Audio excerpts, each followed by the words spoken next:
اور عمران خان جو ہے وہ اب اپنے مفاد کو جو ہے وہ ترجیح دیتے ہیں.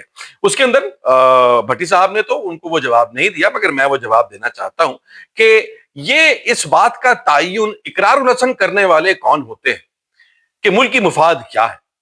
اس بات کا تعین اقرار الحسن نے کیسے کیا کہ جو عمران خان کر رہے ہیں وہ ذاتی مفاد ہے، وہ ملکی مفاد نہیں. کسی بھی ملکی مفاد کے اندر کیا اس کی بنیاد مضبوط ہونا زیادہ اہم ہے یا کسی ملک سے قرضہ مل جانا زیادہ اہم ہے؟ آئی ایم ایف کا قرضہ ملنا جو ہے یا نہ ملنا وہ ملک کے خلاف جانا ہے، اور ملک کے اندر ملک کے آئین کو پامال کر کے، ملک کے اندر جمہوریت کو پامال کر کے، ملک کے اندر آپ کی عدالتی تمام کی تمام جسے کہتے ہیں نظام کا بیڑا غرق کر کے، تہس نہس کر کے، ایک جسے کہتے ہیں حکومت کا دھڑن تختہ کر دینا، اور ملک کے اندر ایک ہائیبرڈ رجیم جو ہے نہ صرف اس کو امپوز کر دینا بلکہ اس کے گن گانا. وہ ہائیبرڈ نظام جو کہ اس ملک کے آئین میں کہیں دور دور تک نہیں ہے، وہ ہائیبرڈ نظام جس کے اندر جو آئین کہتا ہے کہ یہ تمام کے تمام ادارے ایک دوسرے سے الگ رہیں گے، سیپریشن آف پاور رہے گی. اس نظام نے جس نے ہمیں 26ویں آئینی ترمیم دی اور سیپریشن آف پاور کو عدلیہ سے بھی ہٹا دیا، کیا وہ ریوائیو کرنا پاکستان کا مفاد ہے یا پھر یہ پاکستان کا مفاد ہے کہ ہمارے بارے میں خبریں کیا چھپ رہی ہیں، اور کیا پاکستان کے بارے میں سافٹ امیج جا رہا ہے، سب اچھے کی رپورٹ جا رہی ہے کہ نہیں جا رہی؟ یہ سوال پوچھا جانا چاہیے تھا اقرار الحسن سے. اگر coming back to the story, تو یہ کہانی جو ہے ریزریکشن آف پاکستان تحریک انصاف کی، وہ انہوں نے آفریدی صاحب نے کک آف کر دی ہے. انہوں نے جو ابھی ریسنٹ آپ کی آنکھوں کے سامنے متھا لگایا تھا پرسوں، وہ بختر بند گاڑیوں کے حوالے سے، اس کا ایک ٹوپی ڈرامہ ہوا. ٹوپی ڈرامہ یہ ہوا کہ انہوں نے آفریدی صاحب نے کہا تھا کہ یہ گاڑیاں جو ہیں یہ بالکل ٹھیک نہیں ہیں، یہ ٹوٹی پھوٹی ہیں، ان کی ریپیئر کی ضرورت ہے، یا پھر ہمیں کوئی بہتر جو ہے وفاق کو اگر اتنا ہی شوق ہے تو پھر وہ ٹھیک سامان بھیجے، ٹھیک اکوپمنٹ بھیجے تو پھر ہم اس کو منظور کریں گے.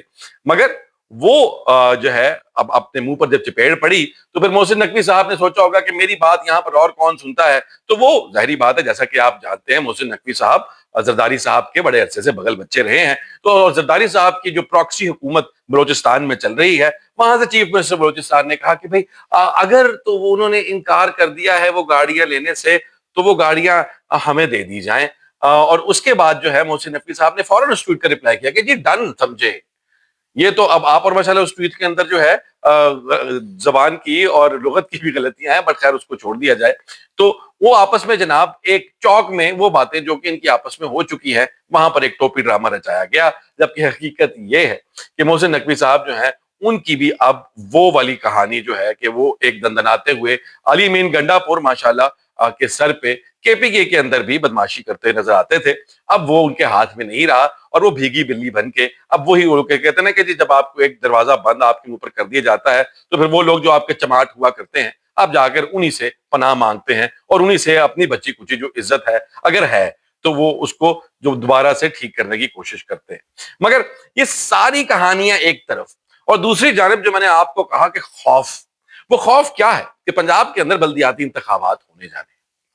اب وہ بلدیاتی انتخابات جو ہے اس کے لیے جو فریم ورک سیٹ کیا جا رہا ہے. اب آ جاتے ہیں اس اہم معاملے کے بارے میں جو ہماری مین سٹوری ہے، اور وہ سٹوری ہے مریم نواز شریف صاحبہ کے حوالے سے. مگر وہ ان کے حوالے سے کیوں ہے، اس پر آپ کے ساتھ بات کرنی یہ ہے کہ پاکستان کے اندر جو پنجاب کا صوبہ ہے، جیسا کہ آپ جانتے ہیں سب سے زیادہ آبادی والا صوبہ ہے، اس وجہ سے یہاں پر سیٹ سب سے زیادہ ہے. یہاں پر اب بلدیاتی انتخابات جن کو ہم لوکل الیکشنز کہتے ہیں وہ ہونے جا رہے ہیں، اور ان کے لیے جو فریم ورک سیٹ کیا گیا ہے میں کہتا ہوں اس قدر خوبصورت اور اس قدر حسین وہ فریم ورک ہے. وہ بالکل ایسے ہی ہے کہ آپ کسی کے ہاتھ باندھ دیں، پاؤں باندھ دیں، اس کے منہ پر ٹیپ لگا دیں، ٹیپ لگانے کے بعد اس کو ایک ڈبے کے اندر بند کریں اور سمندر کی تہ میں پھینک دیں، اور اس کے باوجود آپ جو ہیں اس سے خوف زدہ، اور اس کے باوجود آپ کو یہ شک ہو کہ کہیں یہ شخص آ کر مجھے شکست نہ دے دے. پاکستان تحریک انصاف سے جو خوف ہے وہ بھی اس طرح کا ہے جیسا کہ آپ کو میں نے پہلے شروع میں بتایا.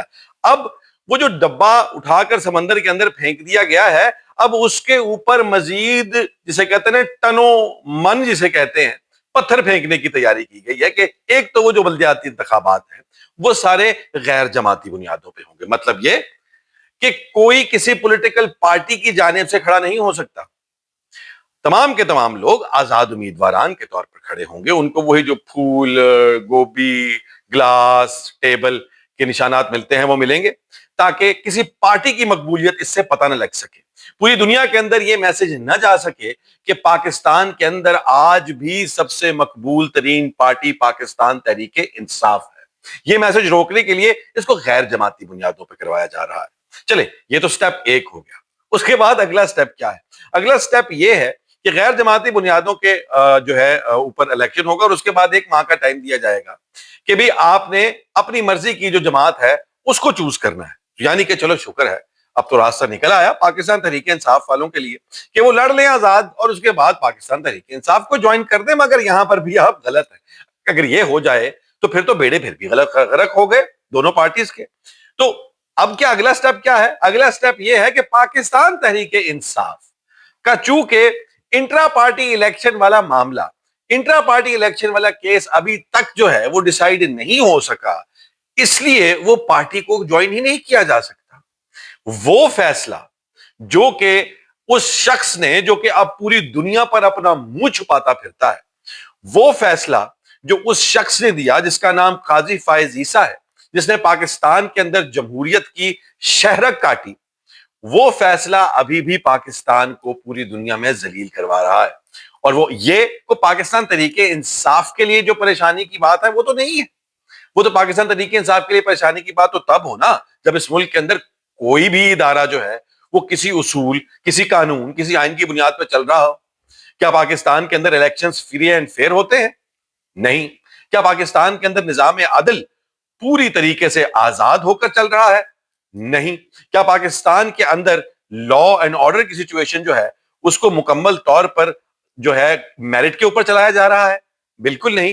تو پھر ان الیکشنز کے اندر جو بھی ہونا تھا وہ ایک الگ بات تھی، مگر یہ فیصلے لے کر، یہ فریم ورک جو 2025 الیکشن فریم ورک ہے اس کو امپلیمنٹ کر کے یا اس کا اناؤنس کر کے ان لوگوں نے اپنے آپ کو ایکسپوز کیا ہے، انہوں نے اپنی انسیکیورٹی کو ایکسپوز کیا ہے۔ کیونکہ اگر مریم نواز صاحبہ اتنے کمال کے کام کر رہی ہیں کہ دودھ اور شہد کی نہریں بہ رہی ہیں، باہر کے انویسٹر جو ہیں ہیلی کاپٹر سے پاکستان کے اوپر ڈالر پھینک رہے ہیں، نچھاور کر رہے ہیں، زمین میں سے سونا نکل رہا ہے، اور آسمان کے اوپر سے میں کہتا ہوں بارش جو ہو رہی ہے وہ پیسوں کی ہو رہی ہے، تو اس سارے کے باوجود پھر یہ سب کچھ کیوں ہے؟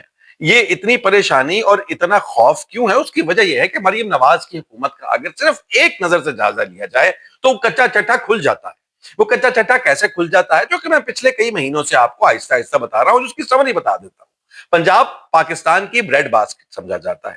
پاکستان کا وہ علاقہ ہے جو سب سے زرخیز ہے، جہاں سے ہمارے کھانے پینے کے لیے بھی ویٹ جو ہے، گندم کی سب سے بڑی پیداوار پنجاب میں ہوتی ہے۔ اس کے علاوہ ٹیکسٹائل کے لیے بھی جو کراپس ہیں، جو شوگر ہے، وہ ساری کی ساری یہاں سے ہوتی ہے۔ کوئی ایسی میجر کراپ نہیں، کوئی ایسی میجر فصل نہیں جو پچھلے 3 سال سے، جب سے یہ پاکستان کے اندر مسلم لیگ نون کی حکومت ہے، جو کہ اپنے اس پہلے والے درجے سے نیچے نہ جا رہی۔ گندم کی پیداوار میں شدید کمی، کپاس کی پیداوار میں شدید کمی، گنے کی پیداوار میں شدید کمی، مکئی کی پیداوار میں شدید کمی۔ آپ کی جو ایگریکلچر ہے اس کا تو میڈم نے پٹھا بٹھا دیا۔ وہ پٹھا تو بٹھایا ہی بٹھایا، اس کے بعد جو ایگریکلچر کرنے والے لوگ ہیں، جو کسان ہیں، ان کا جو پچھلے سال حال ہوا، لوگوں نے چھوٹے چھوٹے بیچارے جو کہ ہاری مزدور، جو کہ رینٹ پر لے کر کام کرتے ہیں، یا جو چھوٹا مزدور، چھوٹا کسان، بڑا کسان، وہ سارے کے سارے سر پکڑ کر رو رہے تھے، کیونکہ میڈم نے پہلے کہا کہ جی کوئی فکس پرائس نہیں ہوگی، اوپن مارکیٹ ہے، آپ کا جہاں دل کرتا ہے بیچے، حکومت آپ سے خریدے گی اوپن ریٹ پر۔ مگر جب وہ بات ہاتھ سے نکل گئی تو پھر گھبراہٹ کے اندر بارڈروں کے اوپر سیکیورٹی لگا دی گئی کہ پنجاب سے باہر نہ جائیے یہ گندم، اور اس کے بعد جو سب کچھ ہوا وہ ہماری آنکھوں کے سامنے ہے۔ اب پھر فکس پرائس لگا دی ہے 35 کی، میرے خیال ہے 3500 اب کہہ رہی ہیں کہ جی پر من جو ہے ہم خریدیں گے، مگر وہ ساری کی ساری کہانی سے کوئی فائدہ نہیں ہو رہا۔ ایک تو چلو ایگریکلچر ہو گیا، دوسری جانب اگر آپ آ جائیں تو گورننس کے حوالے سے بات کر لیتے ہیں۔ ان کی سی سی ڈی کی تعریفیں اور حقیقت جو آپ کو کل بھی بتائی کہ اسی حکومت، مریم نواز حکومت کے دور میں کرائم میں اضافہ ہوا ہے، اور اس کرائم میں اضافے کی وجہ کیا ہے؟ اس کرائم میں اضافے کی وجہ وہ خود ہے۔ اس کے اندر آپ کے حکومت کی پالیسیاں ہیں، جہاں پر اس وقت ٹماٹر 600 روپے کلو بک رہا ہے، جہاں پر اس وقت پھل فروٹ کا یہ حال ہے کہ غریب اپنے بچے کو اس فروٹ کی تصویر دکھا تو سکتا ہے، بلکہ اس کے ساتھ تصویر کھنچوا لے، وہ زیادہ بہتر ہے کہ دکان پہ جا کے تصویر کھنچوا لے، اور تاکہ آئندہ آنے والی نسلوں کو پتہ لگے کہ یار ہمارے ملک میں بھی سیب ہوا کرتا تھا اور ہمارے میں یہ طاقت تھی کہ ہم وہ فروٹ خرید سکتے تھے. کیونکہ وہ بھی اب عام آدمی، غریب آدمی کو تو چھوڑ دے، وہ اب متوسط طبقے کے ہاتھ سے بھی باہر نکل گیا ہے.